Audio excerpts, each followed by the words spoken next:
Jennifer Dill. I'm a faculty member here in the School of Urban Studies and Planning. And along with my colleagues, Chris Monsieur, Rob Bertini, and John Levy, I help co-organize this weekly seminar series. And before I introduce, I'm going to remind everyone, or inform you perhaps for the first time, if you haven't been here before, that we do webcast the seminars. And so we ask that at the end of the presentation, when you ask questions, that you use the microphones that are positioned on most of the desks around the room, and hold the touch button, keep the red light lit while you're asking the question so that the people watching on the web can hear the question. I also encourage you, we keep archived versions of all of the webcasts on our website, so you can go back and watch to your heart's content and learn what we've done in the past if you've missed a few. So without further ado, I'm going to introduce Professor Brian Taylor. Brian is a professor of urban planning at UCLA, and he also directs their Institute of Transportation Studies there. He's been at UCLA for how many years? 13 years. 13 years. Before that, he was at University of North Carolina. He got his PhD from the planning program at UCLA. He also worked for MTC, the Metropolitan Transportation Commission in the Bay Area, so he spent time various parts of the country, and today he's going to talk about the intriguing title of Transit's Dirty Little Secret. Okay, thank you very much. And thank you for bringing out sort of classic Portland weather for me to experience, full Portland experience. I want to begin, what I'm going to do with this talk is I'm going to talk a little bit about a lot of national trends, and you can think about ways that Portland might be similar or different from those, but I want to talk a little bit about what's going on and some critique of the literature, which often focuses on individual agencies and some of the work that I've been doing at trying to look across the nation to look at broader trends of what's going on with transit. First is that transit has been, patronage has been relatively flat for about 4 decades. It's gone up and down, and in recent years has been climbing just a bit. But things have been relatively flat, and we can sort of chart the social and economic history of the U.S. in many ways by looking at this chart. If we look at ridership per capita, we see similar trends, although the drop is somewhat more significant. And what we see is in the first half of the last century that transit played a central role in mobility in most urban places, and now its markets have shrunk somewhat. This presents somewhat of a misleading picture. There are probably very few people who make about 40 trips per capita.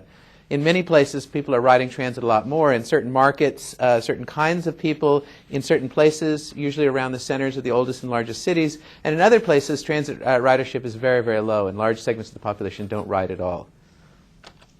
Okay, so what has been transit's market share? And what we see nationwide, again, 3.2% of all metropolitan trips are on public transit compared to 86.4% in private vehicles. And this varies dramatically. So in downtown San Francisco, in Manhattan, you see very, very large shares. Over 50% of commute trips are on transit. And in many outlying areas, the numbers are starker for public transit. One of the things that I'll talk about later is that public transit constitutes an important mode of conveyance for low-income people. And so because a majority of riders of public transit tend to have relatively low incomes, one can make the jump to say, well, the main way that low-income people get around is on public transit. But that's actually not the case. So for poor metropolitan workers in 2000, they were 11 times more likely to commute by private vehicle than public transit. And for poor metropolitan workers residing in households with no vehicles, they were still 38% more likely to commute to work by private vehicle than public transit, usually by getting a ride with someone else or in sort of informal arrangements of riding. So what we see is that the role of private vehicles in metropolitan U.S. is reached very deep and is very strong. Okay, so why all this driving? Well, one thing is that in many areas you're at a significant time disadvantage. Public transit, the average journey to work time, again, across metropolitan areas in the U.S. is 56 minutes. For private vehicles, almost exactly half that. And in markets where transit is able to be more competitive with those auto times, you tend to see much larger market shares.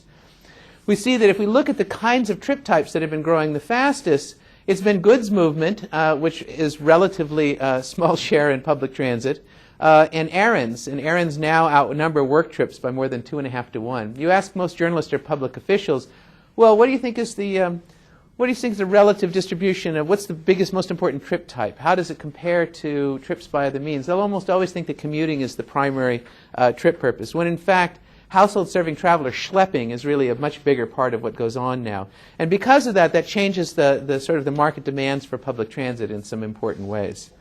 What we see, for example, is that there's a significant share of peak hour trips. The largest growth of trips during those periods have been often other kinds of errand trips that are chained onto the work trip, which makes it more difficult to serve with traditional fixed route transit.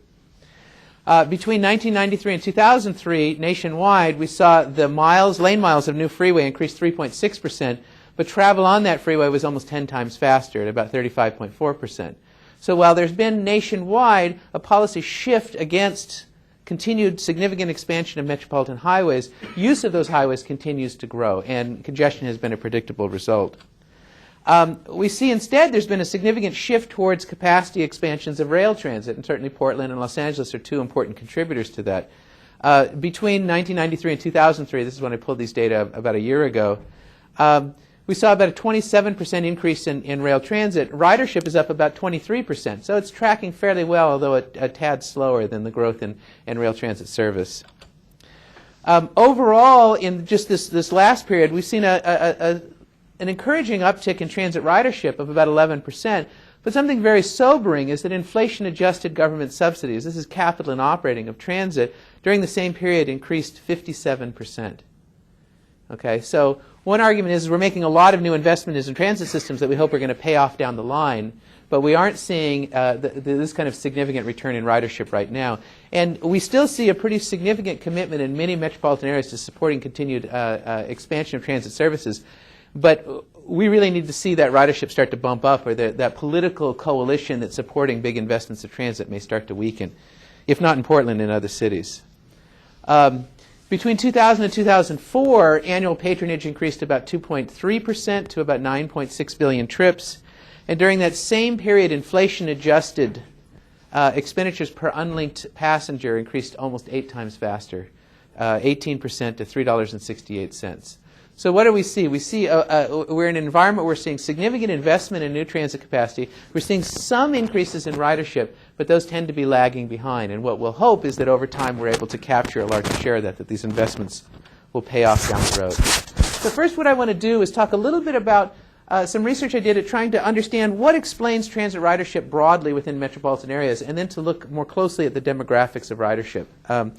So first, when we look at this, I think what we can do is characterize the literature on transit ridership research of two sorts.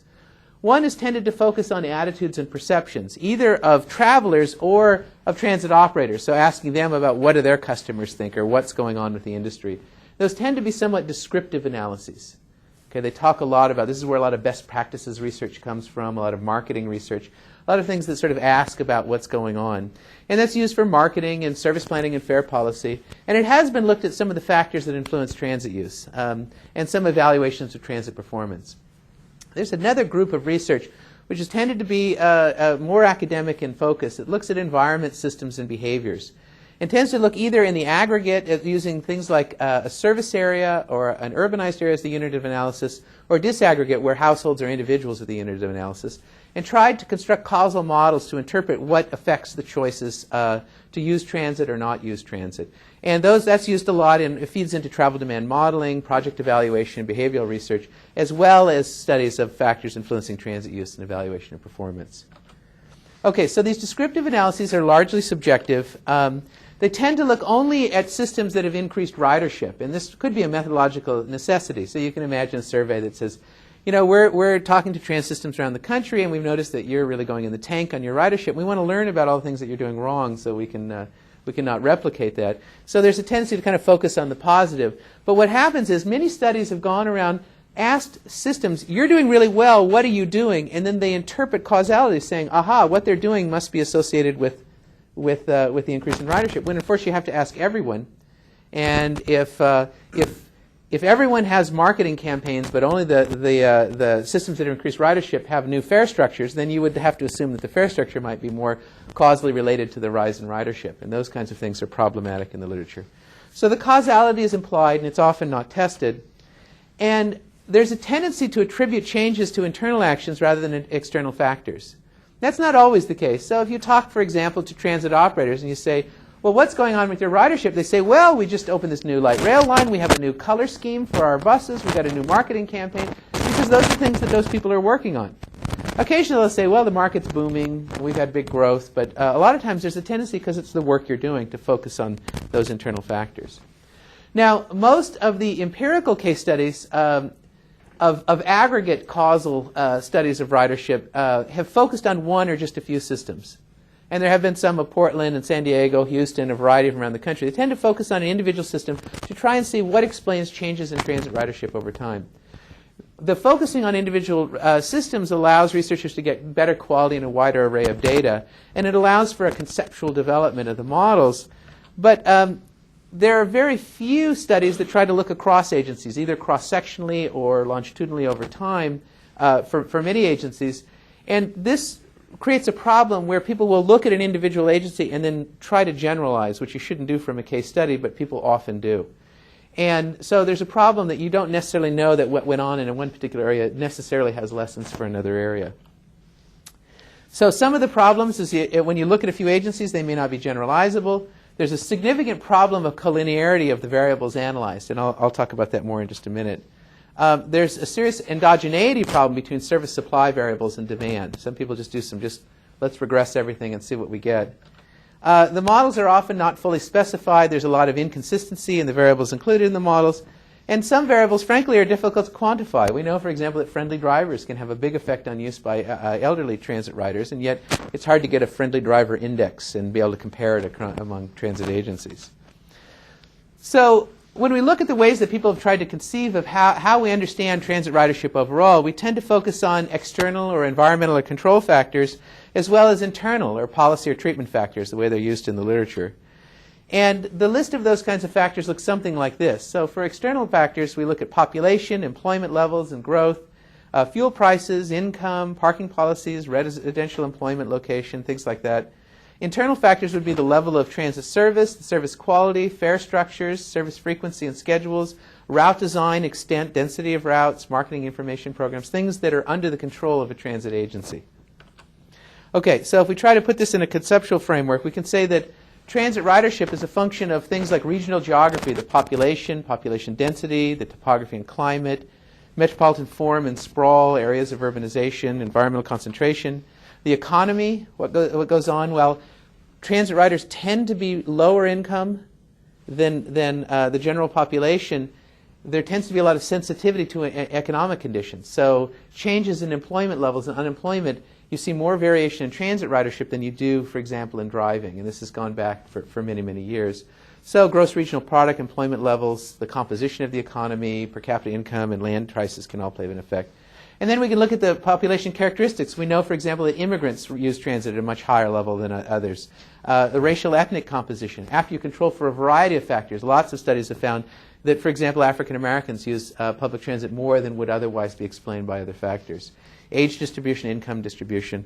And these all fit together and mediate through both an auto highway system that has a level of capacity, an amount of parking, some congestion, the proportion of households that have access to car, fuel prices, things like that, and transit system, which is how centrally organized is the operator, what's the likely route coverage, and a variety of things that I just talked about. And all of this sorts of creates a picture through which we can try and understand overall transit patronage in a metropolitan area. Okay, so when we tried to operationalize this conceptual model, we drew data actually from a variety of sources, from the NTD, with which many of you are probably familiar, the U.S. Census of Population, Federal Highway Administration for a lot of roadway extent and use characteristics, the Bureau of Labor Statistics for lots of things about the composition of the economy and employment level, TCRP, and I'm trying to remember what we got from that, and the Almanac of American Politics, and I'll talk a little bit about how we use that a bit later as well. So we looked at, we used as a unit of analysis 265 urbanized area. And we did that by trying to cut out metropolitan areas. So a place like Los Angeles, for example, the MSA includes all of the largely uninhabited desert out to Arizona and Nevada. The urbanized area gives us a better focus of what's going on. And we also wanted to look at how transit systems, in some areas you have a dominant operators, in others you have many operating with overlapping service and people are moving along those systems. So we actually combined the data on service levels and fares for all of those systems within a given urbanized area. we used a log linear form, and it fit the data best and allowed us to interpret the coefficients as elasticities. And the dependent variable was the urbanized area ridership and then per capita ridership. And so we ran models a couple of ways. So I'm just going to put that up there to show you that we looked at lots of things and got things from a variety of sources and weren't able to always get everything that we wanted to. Like many others, it's just hard to get some of these data. Okay, so I mentioned an endogeneity problem with a lot of previous studies.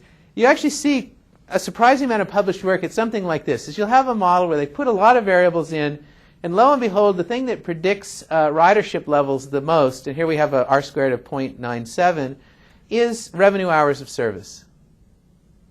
So what does that tell us? Well, all we have to do, really, is just double service and we'll double ridership. Right? So obviously the causality arrow runs in both directions. Demand for transit service helps to explain service supply, and service supply, in turn, helps to explain the consumption of transit service. So you end up with these models where the vast majority of the variance is explained by service supply, but we know that many of those factors that we have in here are also explaining service supply, so it's endogenous.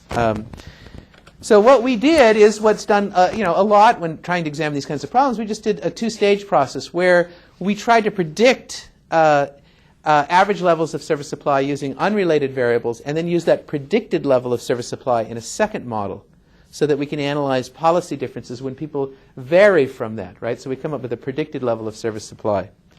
And then in that second, we use that predicted service supply to predict service consumption. And that way we can try and control for the fact of this endogeneity. So let me give you an example. So here for our urbanized area, we first service supply.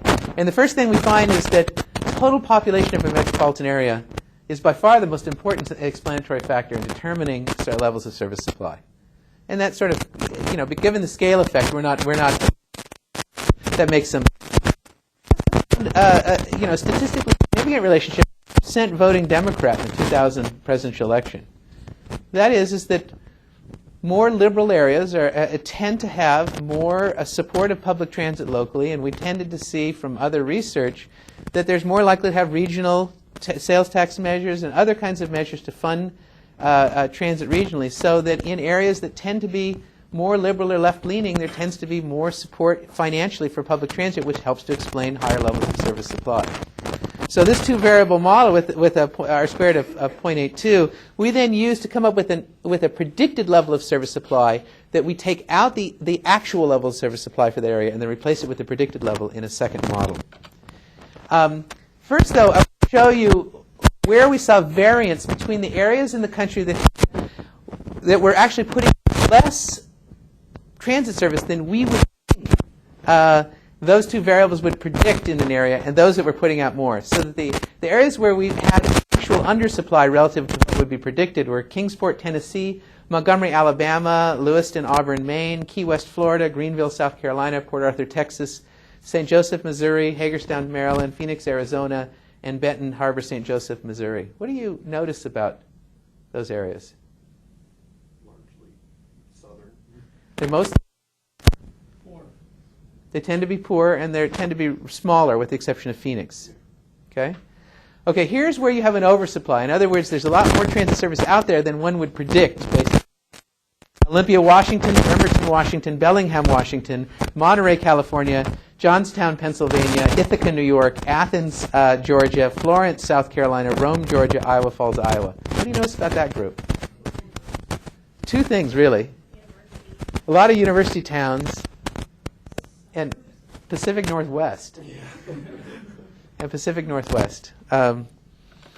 Okay, so with that, we then use our predicted revenue hours, and then we test a variety of configurations using these other explanatory variables that we were testing. There's a lot of collinearity, and you'll go through a process many of you will be familiar with trying to work these through.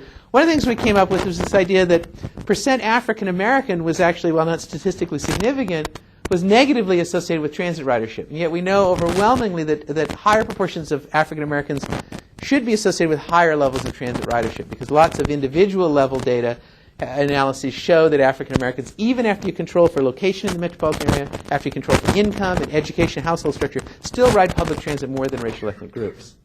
So going back to what we had before, we also noticed that those areas in the South tended to have an undersupply of transit service.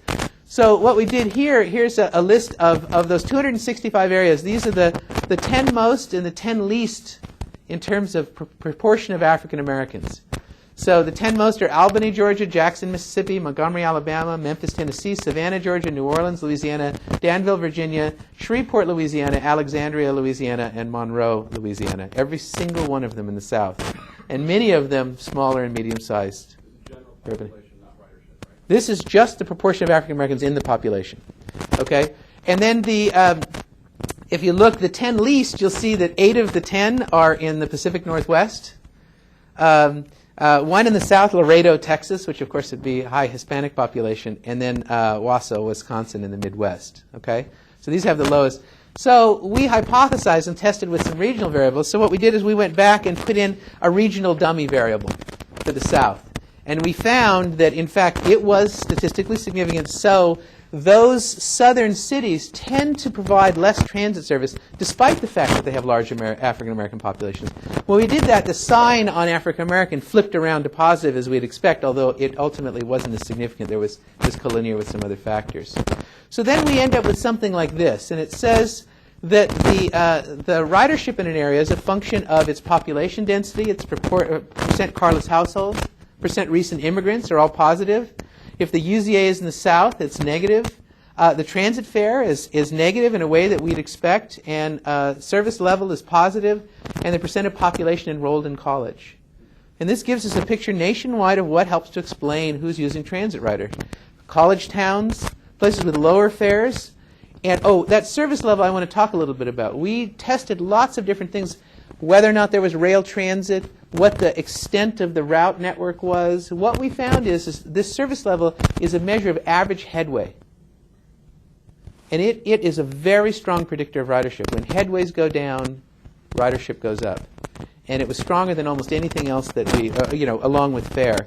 The other thing is that fare comes out quite robust. And if I have a couple minutes later, I'll talk about some of that as well.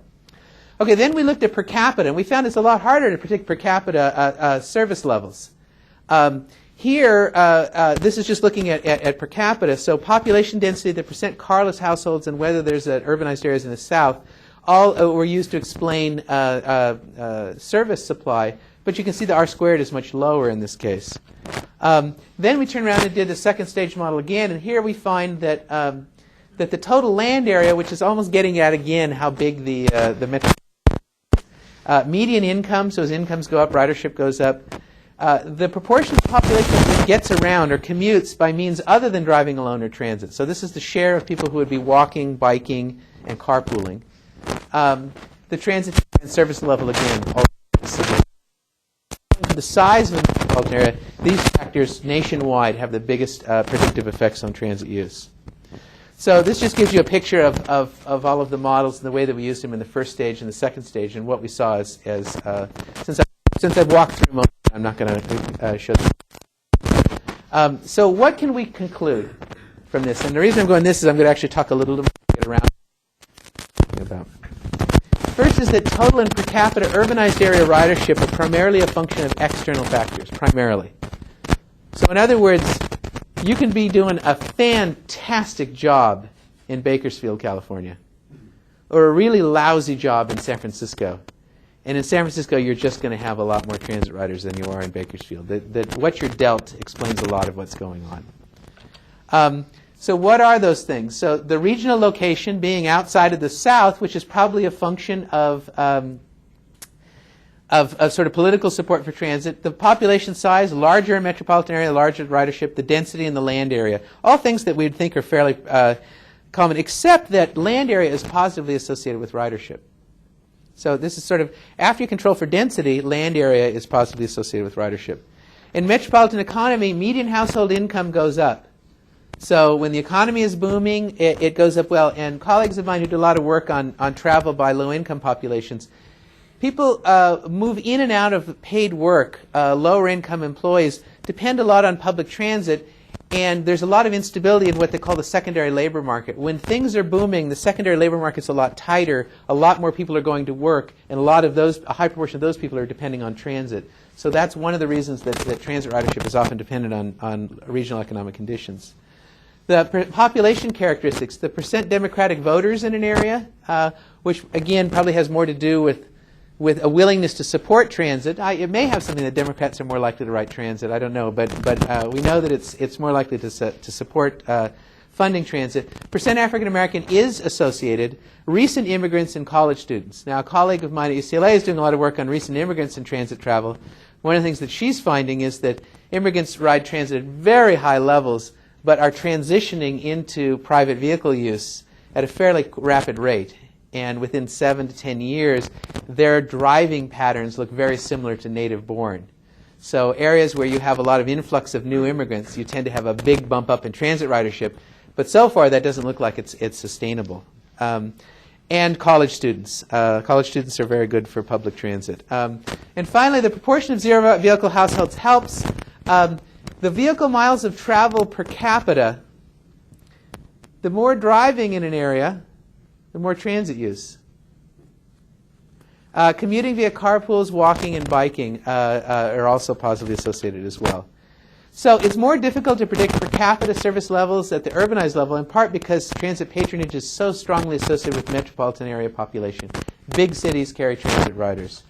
Per capita ridership is largely a function of the physical size of the urbanized area, its economic vitality, and the use of travel by means other than driving alone. Okay, so one of the results like this, you can start to ask, well, how much is what the transit agency doing? How much is that affecting what's going on? Or how much of it is just the natural endowments of the area? So one thing you can do is you can just take out the policy variables and run the models with just the environmental area variables.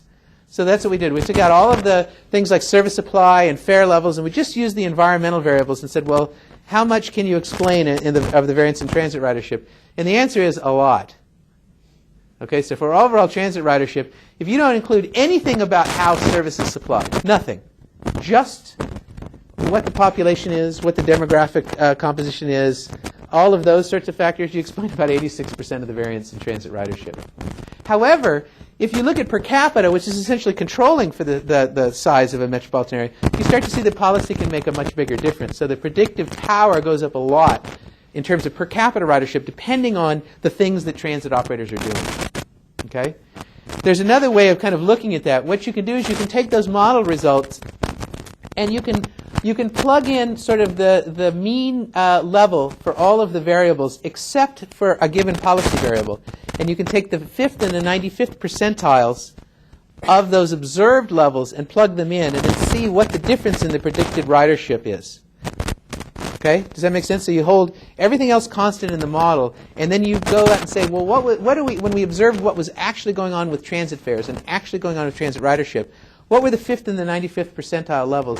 Plug those into the model, plug it in at 5th, plug it in at 95th, and what is the change expected to? And what we see here is that nationwide, and this was data for the late around 2000, that the fare per boarding is actually low. Those of you in transit know that the fare per boarding is always way below the base fare because of monthly transit passes and student passes and season passes, things like that. It varied from 20 cents per unlinked boarding to 95 cents. Okay? When we plug those two variables into the model, we see that we get almost 100% change in ridership, predicted ridership, as a result of those fare changes. Okay? Same thing with service miles per route mile. That's the headway, the average headway. And headways are great ways to track riders. It's expensive to add more vehicles. When you plug in that difference, we saw that there's a huge difference in the level of service being provided across metropolitan areas. So it ranges from about 200 and 2,300 service miles per route mile to up to about 12,800. So big differences. So you're 4.5 times in terms of headways. And what we see there is we see about 135% difference in predicted ridership output. So you can see that varying those outputs can have a significant way of influence on ridership. This is the same thing on the per capita model. Okay, so what endowments have most to do with explaining transit use, we can say that after controlling for external factors, that variations in transit service frequency and fare levels and not many of the other things that I had talked about, dominance of an operator, presence of rail transit, a variety of other things, are associated with about a doubling or halving of total and per capita ridership. Now, I just want to make a couple of comments about that. One is that, conventional wisdom is that, if you lower transit fares, you're not going to get many more riders. That the Simpson-Curtin rule is a price elasticity of negative 0.33, and you can raise fares. You're going to get some more revenue. You're going to lose a few riders, but you'll actually get more revenue from that. Well, I'd suggest that most of the research on that has actually been from fare increases, and usually small fare increases. And I think that what we can do is kind of think about two kinds of riders in the market. There are riders who are choice riders or transit dependents. And for choice riders, lowering the fare is unlikely to attract many additional riders. It's probably not the fare level that's the make or break decision for people who have a car available. Okay? But for those who are using transit and have a car available at home, a fare increase can be something that tips the balance and they say, forget it, I'm just going to drive. Okay? Now if we think about lower income riders, for those people when you have a fare increase, the choice is either take it on the chin even though you have less income, or forego the trip or hoof it, or try and get a ride with someone. So there you tend to see that low income riders tend to be less price sensitive than high income riders to fare increases. The opposite of what we would typically expect with respect to incomes. However, we do have examples, and there's examples in Los Angeles and New York where you've had significant fare decreases and you have explosive changes in ridership among low income riders. It's suggesting that people are foregoing trips that they would otherwise like to make. So the conventional wisdom is mostly about, most of the experiences when we've had small fare increases, not where we've tried to differentiate fares. Okay, given the relatively strong observed effects of fare policy and service frequency on transit use, rapidly declining productivity in the face of significant new investments in capital-intensive modes warrants some further evaluation. We're spending a lot of money on upgrading the quality, the capital quality, newer buses, new rail vehicles in transit service, but what we see is that service frequency is important. And I'm doing a lot of work now for the state, looking at trying to understand a lot about out-of-vehicle travel and weight burdens and how they vary by circumstances. And we know that people perceive the burden of waiting and walking transit as being significantly greater than on-vehicle changes. And so what we find is that improving the out-of-vehicle wait experience can have a lot more to do on affecting transit use than actually the speed or the experience within the vehicle. Okay, and what's the easiest way to reduce that out-of-vehicle burden is to have the vehicles come more often. Okay? So now I want to take, with that sort of as an overview, I'm going to focus a little bit. This will be shorter. Where are we? Okay, this will be shorter. And I want to look just a little bit at the population characteristics of who's riding transit now. So that was sort of an aggregate look at the U.S. Again, what we see is we're making a pretty significant shift nationwide in supporting public transit relative to highways. And that we're seeing that there has been more of a shift towards rail transit, in part to try and encourage more choice riders out of vehicles and onto transit by creating an attractive alternative to transit. So that's been a very conscious policy decision. Nationwide, buses carry about 61% of all passengers and consume about 48% of all capital and operating expenditures. Oops. Uh-oh. There we go. And rail is about 37% of all passengers, but it should be noted that most of those passengers are in Metropolitan New York. And about 48% of all transit passengers, of all expenditures. Okay? So with that, we can ask, who's riding buses and trains on nationwide? How is this changing over time? And what are the implications for the subsidy of transit?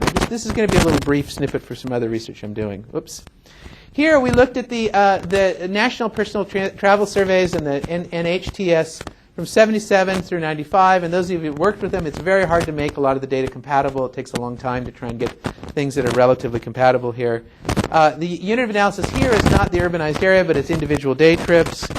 And we had to aggregate a lot of the later years so it would conform to earlier years to get some reasonable data.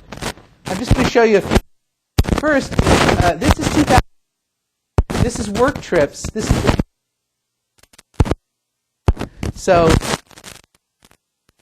the median commuted in a private vehicle in 2001 nationwide in metropolitan areas was $57,500. On rail transit, it was $67,500. On bus transit, it was $27,500. Non-motorized travel, mostly bicycles, it'd be $42,500, and then other modes, $67,500. Okay, when we look at non-work trips, the differences are even more significant with respect to bus transit. The people who are making non-work trips on buses tend to be very low income. Okay, and I've got a mistake there. It's actually the private vehicle should be $47,500, and the rail transit should be $52,500. So those two are reversed. I can see those numbers, right? So it's 109.5 of that. Now, if we look at this over time, what kind of a trend do we see? The blue line sets, so because incomes change over time, rather than trying to, we set that equal to 100%, and then make traveling by rail or bus relative to auto. We see that rail travelers and auto travelers have had about the same household income from that period from 77 to the present until we see a bump up in the recent years. If we look at bus riders' median income, we see an uneven but decline in income. So what that suggests is that relative to people commuting on rail and driving cars, people on buses are growing poorer and poorer over time. Okay? This includes New York. Now if we take New York out, we get a starker picture. Okay? Here we see that over time, people who are commuting on rail are getting wealthier and wealthier relative to auto travelers. And people who are on buses are getting poorer and poorer relative to auto travelers, and especially relative to rail travelers. We see a divergence quite significant in terms of these two. Now, that should make some sense because we have been investing in a lot of rail transit systems in an effort to try and attract choice riders out of cars, and it appears that we're succeeding. Okay? Because most of this outside of New York are a lot of new systems around the country. Not exclusively, but many of them, as well as places like Washington and Atlanta, Philadelphia. So what we see is this divergence, but this raises kind of a dilemma for public policy. We are succeeding on one hand, but it means we're spending a lot of money on new capital systems that are attracting higher income riders, while buses are becoming more and more the domain of low-income people.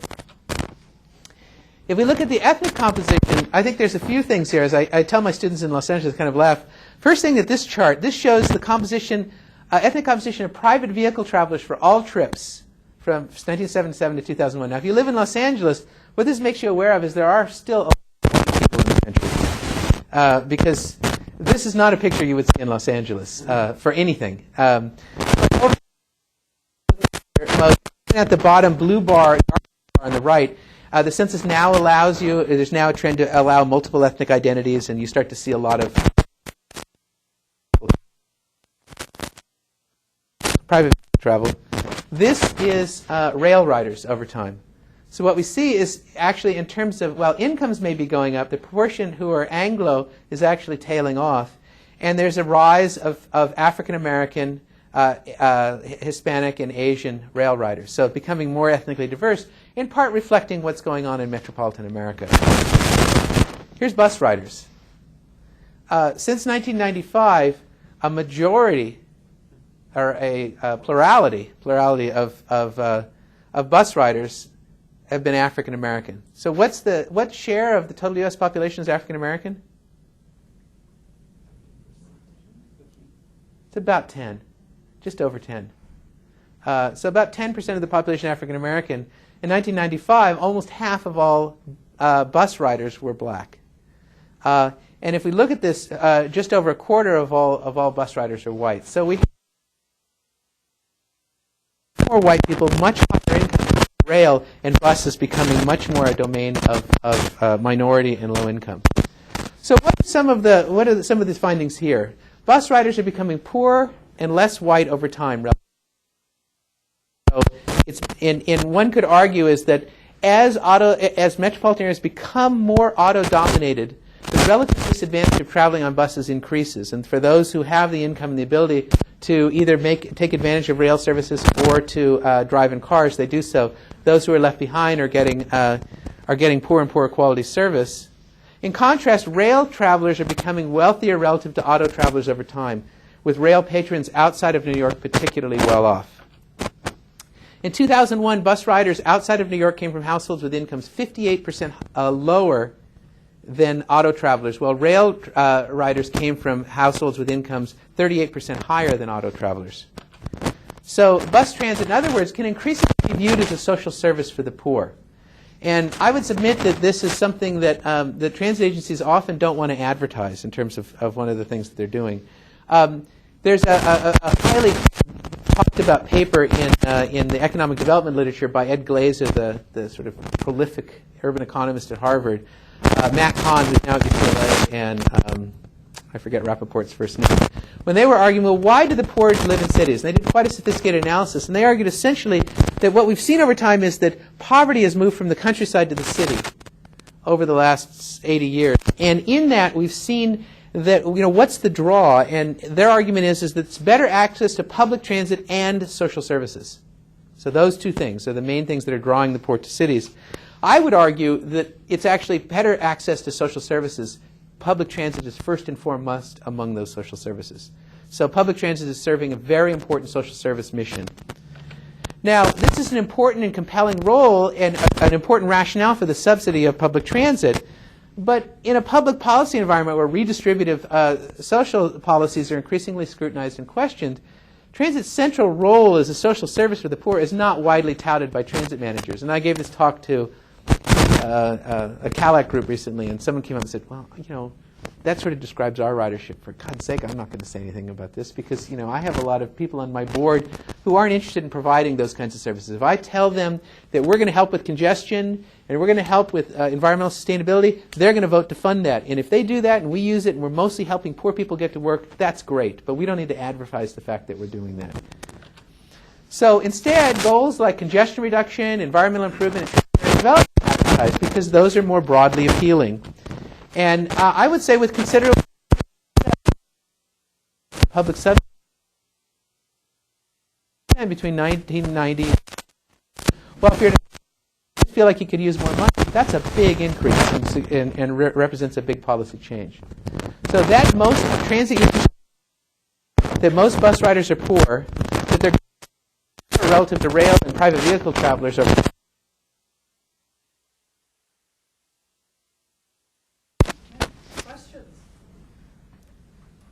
Yeah. With respect to your original model of predicting transit ridership, it's fun to look at that and think about what factors you looked at and what factors you might like. If I were doing the model, what ones I might be tempted to look at to see if they were significant. I was just wanting to throw out there as a suggestion in cities with a rail line, maybe the age of the rail line as a factor, just so that you could look at the potential impact of transit supportive and transit oriented developments growing up around the fixed guideway transit, just to see if that contributed to then future transit ridership. Yeah, no, but remember though, this is an aggregate. So we have things that would be captured. We actually had a variable for the average age of the housing stock that I was very excited about because I wanted to get the idea of city.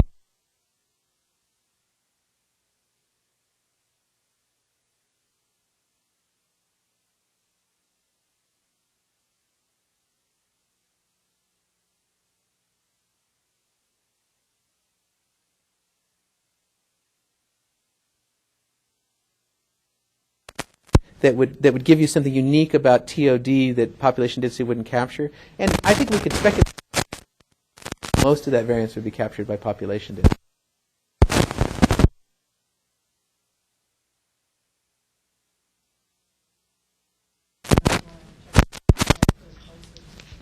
People are watching on the web. How's that?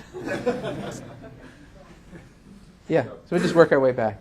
As your statistics predict, I'm a big writer at mass transit and go to college, so that's right. But as you were talking about the expenditures that went into mass transit and kind of the hope that they would pay for themselves or not pay for themselves, would be a worthwhile investment as things progress down the line. But they're not quite there yet, right? Well, what we see is right now the scale of transit investment is ahead of the growth in ridership. So we're hoping that if the scale levels off, that we'll continue to see payback on those investments over time. So I'm just taking I'm not going through and amortizing all of the expenditures each year. I'm just looking at the long-term trends in capital and operating expenditures over time. Okay, well, so how would, do you think there's going to be a certain level at which things kind of level out and it won't go past? And is there positive reinforcement that you can use to get writers to increasingly use the mass transit system? Or is there negative reinforcement that is being used to kind of steer people in that direction, and is that a good thing? What do I think? Is it happening, and what do you think? I think that transit use is explained more by the relative utility of auto use than it is by the relative utility of transit use. That we focus on creating attractive transit and walkable communities because that's what we have control over.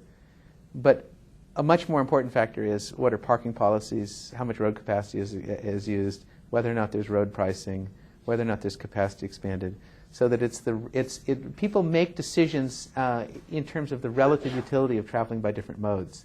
And what people tend to do is they focus on what can we do to make transit more attractive. Meanwhile, let's continue to promulgate policies that make it easy and cheap to travel by automobile. And the degree to which a place like Portland might be doing less of that may have a lot to do to explain transit use. But it's less politically attractive to say, yeah, let's engage in road pricing. Let's start charging for parking everywhere. Let's get rid of minimum parking requirements. Let's do things like that so that we internalize a lot of the external costs of automobile use. My own view is that that'll have more to do. I worry about what we do is we pursue policies to make it easy to travel, and then we spend a lot of money on transit and say, gee, why don't people ride it more? We need to educate them. They need to learn that this is a good thing to do. I think that people make choices that work best for them, and as long as we keep pursuing policies to make it easy and cheap to drive, that a lot of these investments aren't going to pay off as well as we would hope. So now everybody's hands goes up, but that's... So part of that, though, is that something that government should be doing, making those decisions to curtail single vehicle or vehicle use as opposed to mass transit and guiding them in that way? Is that kind of an ethical way to go or not? Can I think on that for a little bit and then get back to you? Because there's so many other hands up. I'm just worried about a follow-up. Yeah, and then we'll just... Yeah, Ray? Go ahead, turn and face the microphone, and I'll know.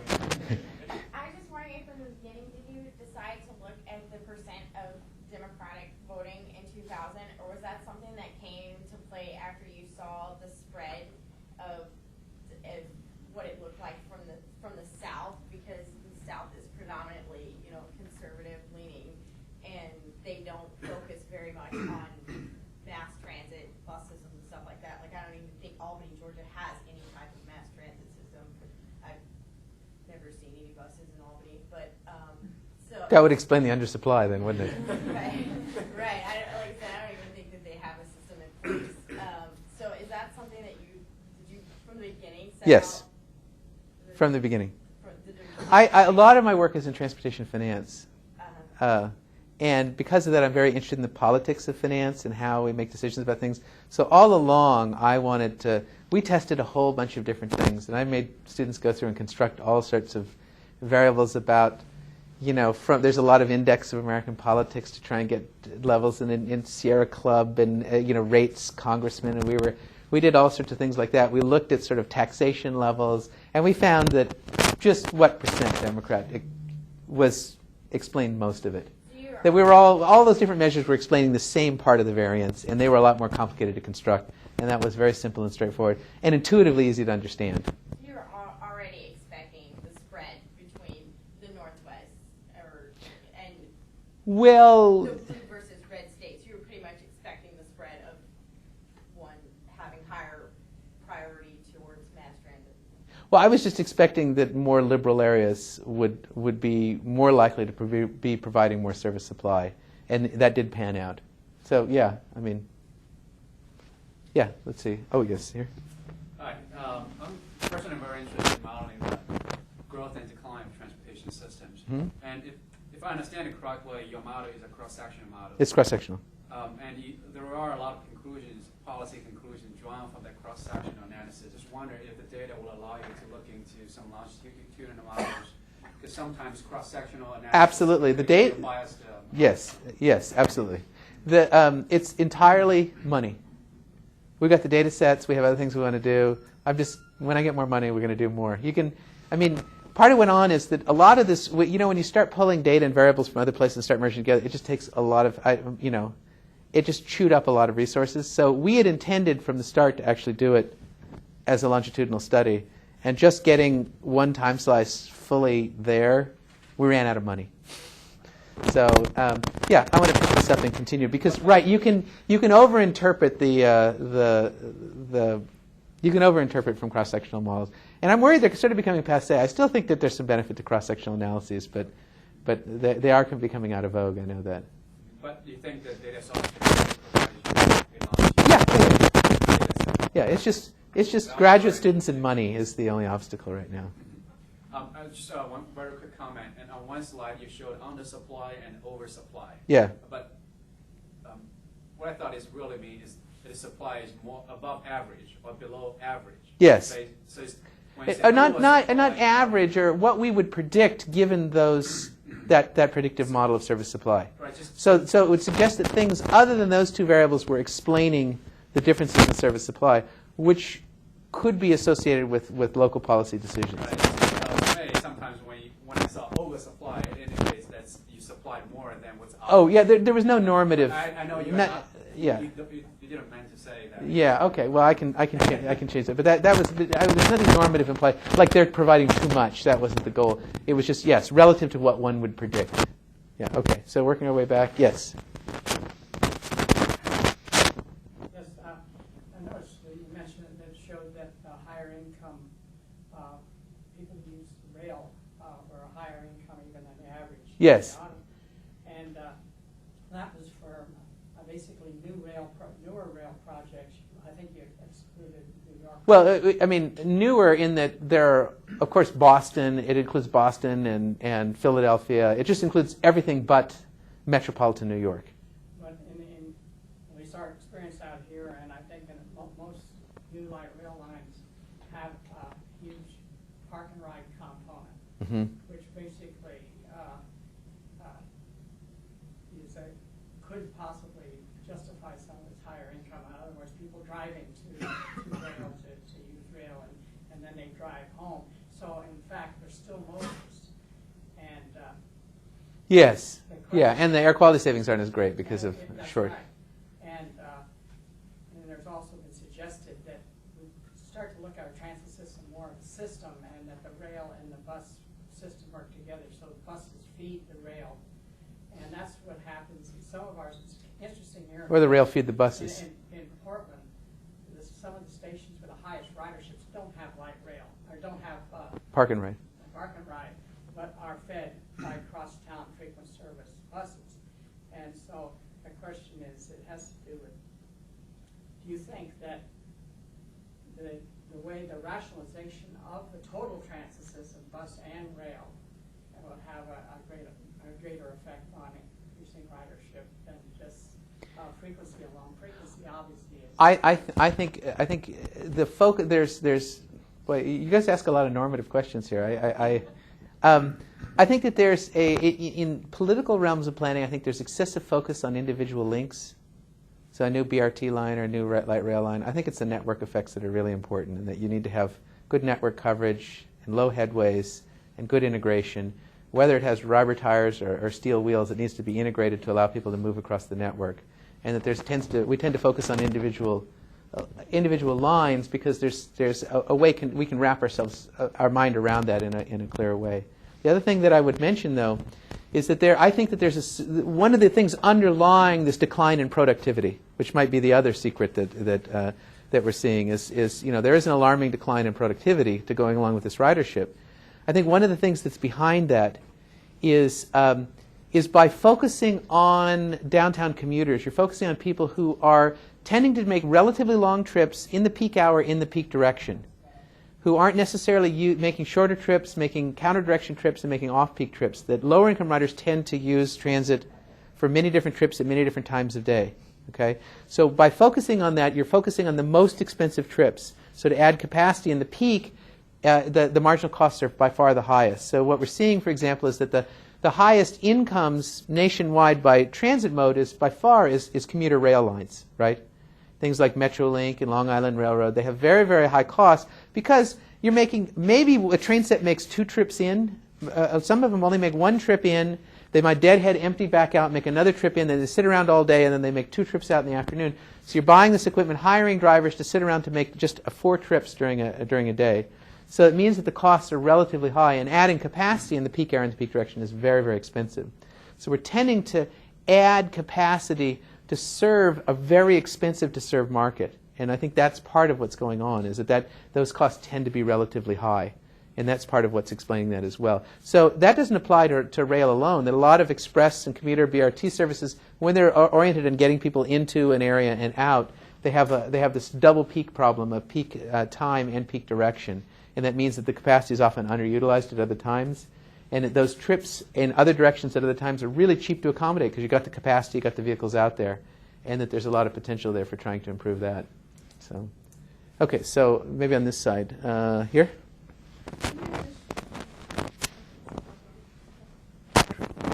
In your initial model, did you look at perceptions of safety or crime statistics in any of these different systems?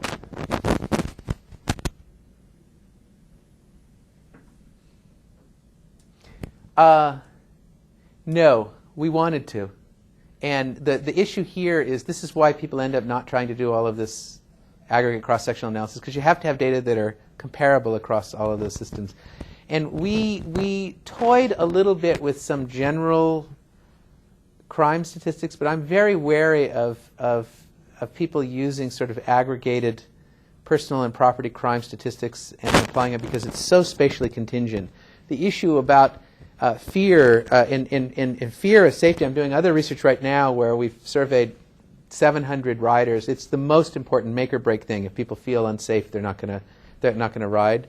However, it's so dependent on stop to stop. We see enormous variations from stop to stop over a single line in terms of perceptions of safety. So using a region-wide, and that's the only thing we really had. Otherwise, it would be a massive data exercise. So those are things we just couldn't do, but I think that's very important. Did you want? Okay. Yeah. I'm just be interested to know, you talked about fare decreases as a major way to increase ridership, and I guess, do you think, and or is there any research,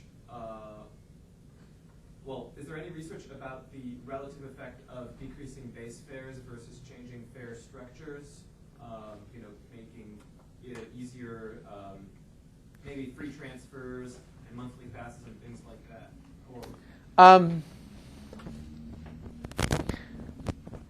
My own view about fares, based on research that I didn't really talk about here, is that there is there's a very significant logic to having fares reflect the marginal costs of operating the service. So you could say, we're going to subsidize the service and say we'll have riders are going to pay 1/3 of the costs out of the fare box, something like that. But then you should seek to have fare media that allow you to charge for the variable costs of providing that service. What we tend to have are flat fare systems and monthly ride passes, things like that, so that users are ignorant of how the costs of the service they're consuming vary significantly from trip to trip. So it means that people would tend to be less judicious in their consumption of expensive to provide services, and face bigger barriers from consuming cheap to provide services. So there's a lot of pressure now to have flat fares, monthly ride passes, those kinds of things. I think those are problematic in many ways. And I'm doing a project right now with a doctoral student on the adoption of smart cards. Now, smart cards allow for tremendous flexibility in the way that fares. I mean, you can essentially register when you get on, and it can deduct fare when you leave. You don't need to take things out of your pocket or purse, things like that. Almost all transit agencies that are adopting smart cards are just layering them on, making them yet another fare instrument on top of the token, the weekly pass, the monthly pass, the this, the that, and the other thing. And they're charging the same flat fares they always did. And the reason that we moved from zone fares, zone fares were much more common 50 years ago than they are now, is because it was just so cumbersome to try and charge, and drivers didn't want to get into it with passengers, and it was just a pain in the neck to try and do zone fare charges. And I think something like 7% of the systems in the country now have zone fares. But there's an economic logic to it. But now technology allows for you to be able to charge. And in my mind, many trips on transit are far too expensive. So a 3-block trip during the middle of the day, for $1.35 is way too much money. So in LA, you can travel from downtown Long Beach to downtown Los Angeles in the peak hour on the Blue Line for the same price as going 2 blocks on an MTA bus during the middle of the day. And what you have is an enormous cross-subsidy that goes on. So there's a lot of efficiency rationale for trying to come up with ways that people who are traveling very long distances would pay a bit more. People are making trips. I think sort of the Southwest phenomenon is possible. That is that transit agencies could be getting a lot more ridership by turning seats over with a lot more short trips where people could jump on, go a couple blocks, and get off. They do that sometimes with monthly passes, but only when they've made the commitment to be a very active transit rider. With a smart card, you'd pay what you use. You wouldn't have to worry about, well, did I pay $60 this month and not make use of it?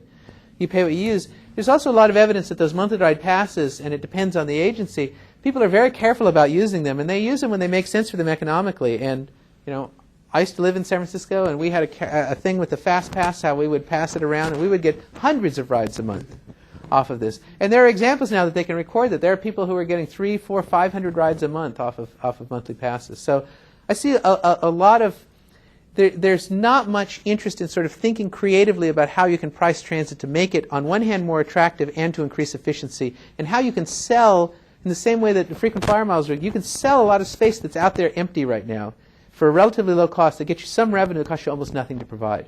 I think a lot of that, there's a lot of potential, in my view, in there. And right now, the people who are adopting smart cards, as my student said, should do interviews. She said, well, have you thought about how you could vary price by time of day or distance? And most of them, she says, I just get deer in the headlights. Like, no, well, if we got a new technology, and we're going to have that. Okay, so yes.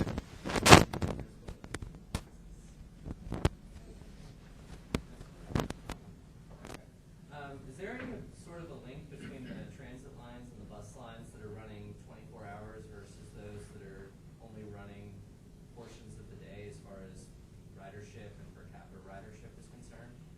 Because in a lot of places you have the lines that shut down at about 1 a.m. when there's a whole push from the bar scene to get home. And in a lot of places, whether you can actually get home on those lines or not will dictate your choices as to whether you're going to take it, and then that'll roll over into whether you'll take it during the day. So College students always ask. Well, I have to tell you, I took 96 students on a tour of Los Angeles, undergraduates in transportation geography, and we took a boat tour, and we went to the MTA, and we filled their auditorium, and the first question was about the bar closing and transit availability, and I have never seen the transit players get grilled quite so much as they were by these undergraduates, because their knowledge of transit in relation to Melrose and Sunset Boulevard on Saturdays at 2 a.m. was extremely finely tuned. I think that's an interesting question. I would leave that to the many TriMet people in the audience to answer that sort of an operational question. So, I think that's the sort of niche market that may well have some potential. But OWL service tends to be very expensive to provide. And, well, I would add one thing is that a lot of rail systems stop operating even when they have sufficient demand to warrant a 24-hour operation because they're concerned about becoming a houser of the homeless. So in New York, there's a lot of pressure to not close lines because it's such an important houser of homeless people. And a lot of systems are reluctant to, they feel like once they've started that, they'd never be able to change their mind. But I'll leave it to my TriMet colleagues to answer the details. So there were other, yes? Rail data came from commuter rail combined with the light rail, or was it pure commuter rail? It was rapid rail, light rail, and commuter rail. It was not intercity rail. It was not ferry. It was not funicular. It was just commuter, subway, and light rail. Yes?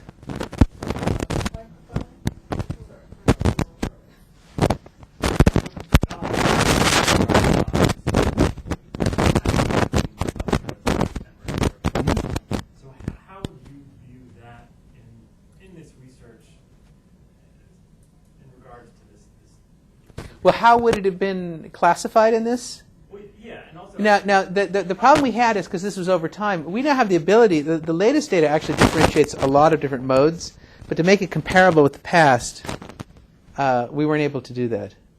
Yeah. So, but then that may not be the question you're asking. You're asking just more generally? To extrapolate out, as more BRT systems are built, is that going to be something that is more accessible to lower income minority populations than traditional rail lines? Well, I wrote a paper just a couple of years ago about BRT and whether it was going to become sort of a new kind of rapid transit on the cheap, or whether it was going to become kind of light rail light. And what you see is sort of this divergence. You're seeing a lot of the cost per mile of BRT projects has been going up very, very significantly as people are sort of putting more and more onto them and making them look like essentially rubber-tired light rail systems. Okay, and there's, I think, a lot of political. Well, it's good. It's nice to spend money, especially when it's other people's money. But there's also, it's also, a desire to kind of build projects that are significant, that are noticeable, that seem as though they're a ribbon-cutting opportunity. And Rapid Bus isn't necessarily that. I mean, one of the attractive things about Rapid Bus is it allows you to phase in improvements in sort of an incremental way, and you can gradually upgrade until you end up with, if demand warrants it, some kind of a quasi-grade separated light rail type system. And I mean, one of the things that's attractive about it is you can start out with just some wider stop spacing, some signal preemption. You start having some queue jumper lanes. You start to have, various things that you can do, and eventually some bus-only lanes in some places. And if in other places it isn't warranted, you don't do that. So it allows a lot of flexibility to adapt and modify. You think of it as being able to operate in a continuum between fully grade separated service and regular in-traffic local service. That, I think, is a very attractive thing because it allows for a lot of flexibility. I think that the political and financial system of funding these projects tends to favor a project and a line, and that's part of what explains why you're seeing a lot of this significant ramp up in the cost of these BRT systems. That would be my interpretation. But I think BRT as a general concept is very promising, but what I really like about it is maybe not what excites people, is that it's this opportunity to kind of, where's the bottleneck? Let's make the improvement here. We only need a bus-only lane for these 3 blocks here. We're able to do things as needed to upgrade the quality of the service. But remember, when you can increase those speeds a lot, you lower headways without adding more service. And lots of people focus on the faster speeds is what's really attractive to people. I would say, based on the behavioral research, it's really the lower headways. Or not really, but the lower headways are explaining a big part of the attractiveness of BRT. Yeah. It's a very funny experience to have everyone go, yes, I'd like to ask you. So speaking of faster speeds, and I forget if you included this in your study or not, did you look at whether transit travel times relative to automobile travel times has much of an effect? So where transit travel times are competitive to driving, and maybe like New York. Yes, we tried a bunch of. The problem is that there aren't necessarily comparable trips, and there can be a loose relation. So you can think, for example, that in the greater New York metropolitan area, you might have really miserable. To drive in Manhattan means to crawl through traffic and then pay $45 to park. But moving from one New York suburb to another, an automobile might be a very fast and easy experience. And so, again, at an aggregate level, you lose a lot of. So we looked at overall some TTI and some other measures of VMT over road capacity, and a lot of them didn't stick. So we tried a bunch of measures. I was really hot on trying to get my students to come up with ways of trying to measure some relative utility of automobile use. And we weren't able. I was sort of disappointed that we didn't get more sort of. We couldn't get. We couldn't make things stick into the model because I think again, like the crime example, is there's too much information is lost in the aggregation to an urbanized area. Let me get to someone else and I'll come back. Yes. I was kind of curious when you talked about the rail versus bus and how there was a higher proportion of lower income riding the bus versus rail. And I was kind of curious if you expected that, just based on the fact that the buses, you're kind of casting a wider net in the community, so you're probably bound to catch more low income folks. And then the other thing is with a rail line is running out to the suburbs where you are going to get a higher proportion of higher income people. And so you're kind of sort of like forcing people into those modes because you're making it convenient for people with higher income to get on rail, get right downtown. You know, so I was wondering if you kind of expected those results. Well, yeah, I think that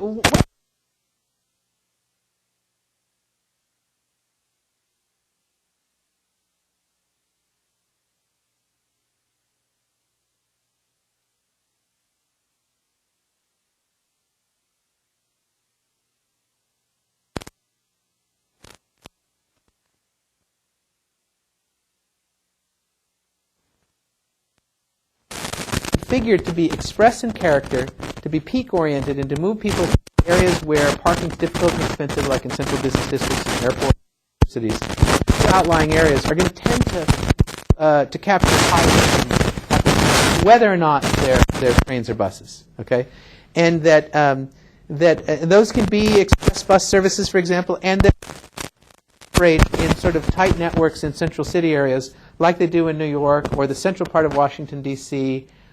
Or the parts of the Blue Line in Los Angeles and others, doing more kind of local trip serving where you have more people traveling in off-peak directions at off-peak times.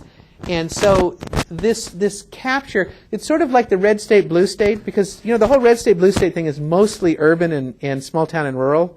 And so with some differences, a lot of blue states tend to be more urbanized or have more concentrations of populations in urban areas. And so if you look at if you've seen people do the counties, you then start to see that California, which is a very blue state, has a lot of red counties, but then L.A. and San Francisco tend to be very, very blue.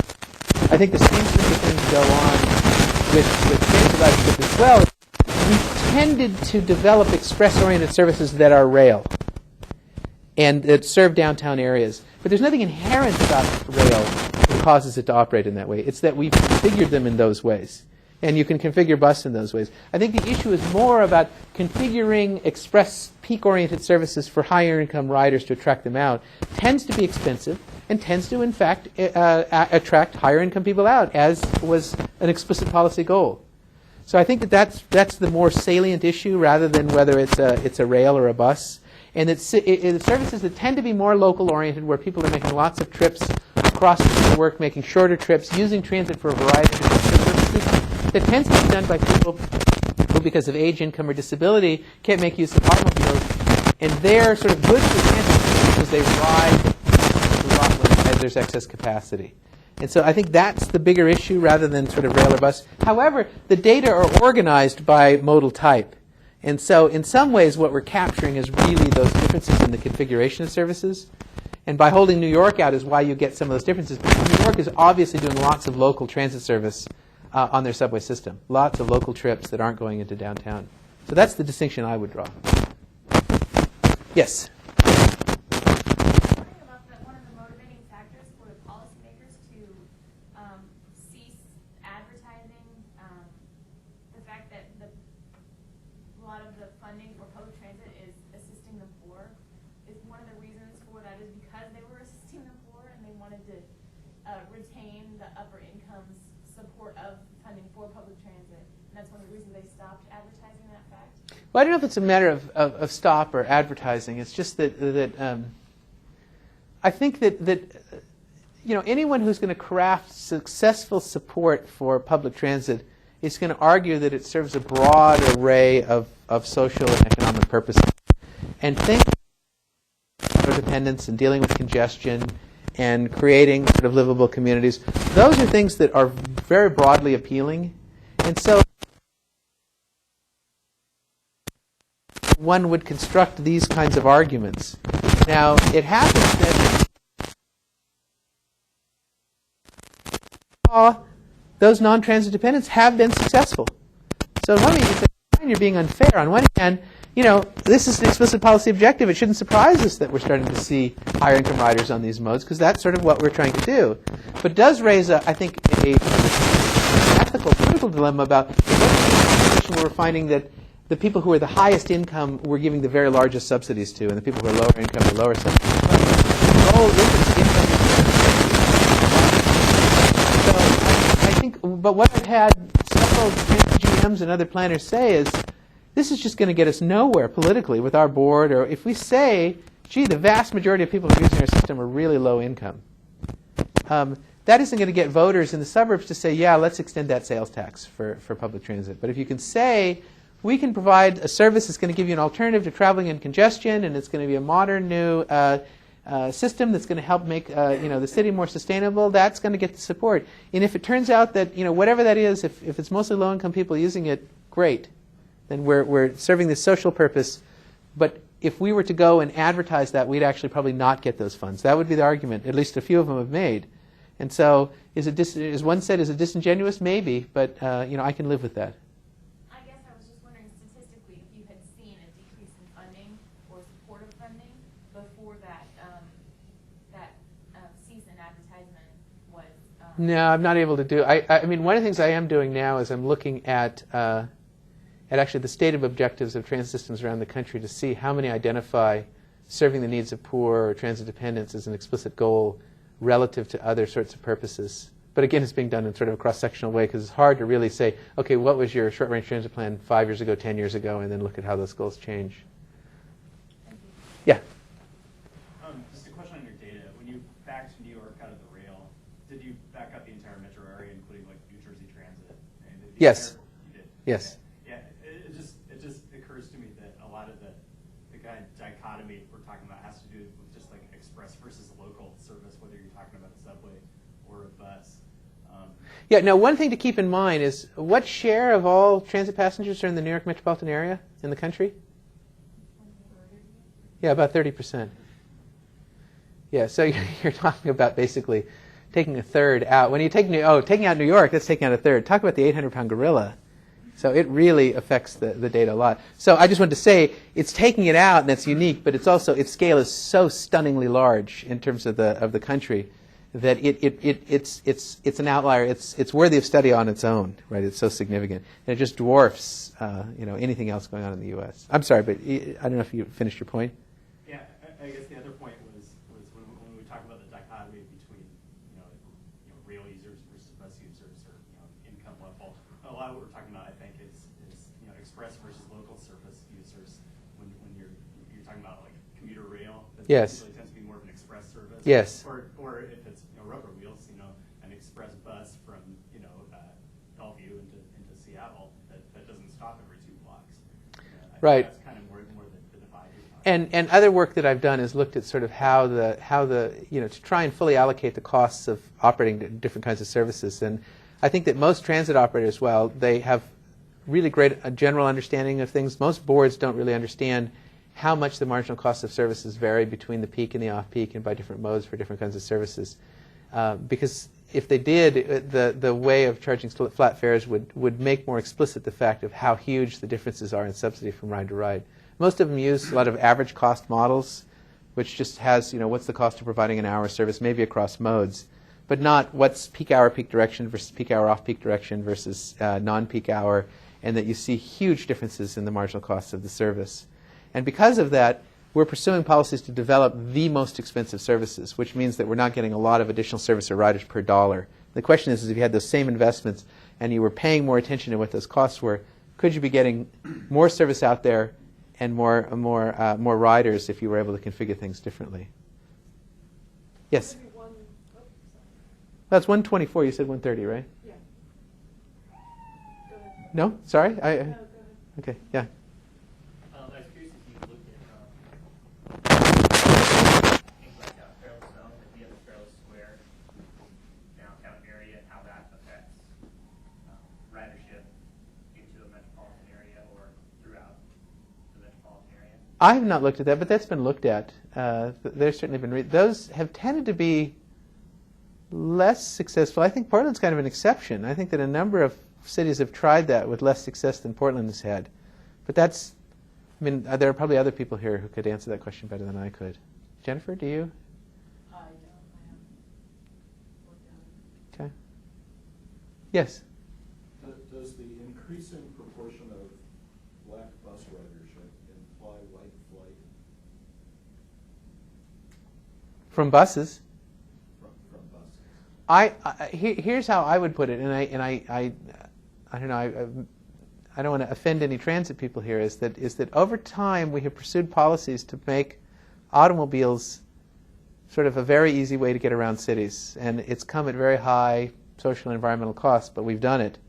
And over time, the relative utility of an automobile vis-a-vis a bus has been increasing. And so I think that what that's done is it's pushed more people, and there's lots of research on sort of the expenditures of low-income travelers and things like that. It's pushed more people into auto ownership because if you want to fully participate in society, even if you're able to ride and bike and use transit for a lot of trips, having an auto available is really sort of an important component. And I think that over time, the people who are left behind on buses tend to be poorer and poorer because there are people who aren't able to participate. So you may still have people who... there's a very big difference between someone who has an auto available and is able to make a lot of trips by foot and bike and walking and transit, things like that, versus someone who really has no alternative other than to walk or take transit. And what happens is over time, I think those people are at a more and more significant economic disadvantage. And so you're seeing for people to sort of fully participate economically, they're more likely to have an automobile. I have a colleague who's done a lot of work looking at the differences between income levels and auto access. And we find that, again, the causality arrow goes in both directions, right? You have more money, you can buy a car. But if you have a car, your opportunity to get to other low-wage jobs that might be more attractive or multiple low-wage jobs is increased. And so those things tend to go in a cycle in a fairly positive way. Where if you work downtown and you don't have to worry about working at a Subway here and at a Burger King over there, it may be that it's just fine. You have an auto available and you're able to make transit for work for what you do. So I think that what you do see over time is as the relative attractiveness of transit in most U.S. cities has been diminishing relative to automobiles, and again, Portland could be an exception to that. You see a larger and larger share of the population that are opting out of transit, except for those kinds of attractive express services that are costing a lot of money. Yeah, there were a couple of other... I just want to get people who hadn't asked anything. Is that Jennifer's? Are you... We should probably close up. Okay. What I do want to do is I failed to recognize the support of OTRAC in bringing Brian here. OTRAC is the Oregon Transportation Research and Education Consortium that helps sponsor Brian's trip up here from LA, so we want to thank and recognize them. And next week is a holiday, so we won't see any of you here, but the following Friday, November 30th, we have a talk, I'll shorten the title, The Wheels of Fortune, Portland's Original Network of Cycle Paths. So a historic look at Portland with respect to cycling. Thank you very much, Brian. Okay, thank you. And,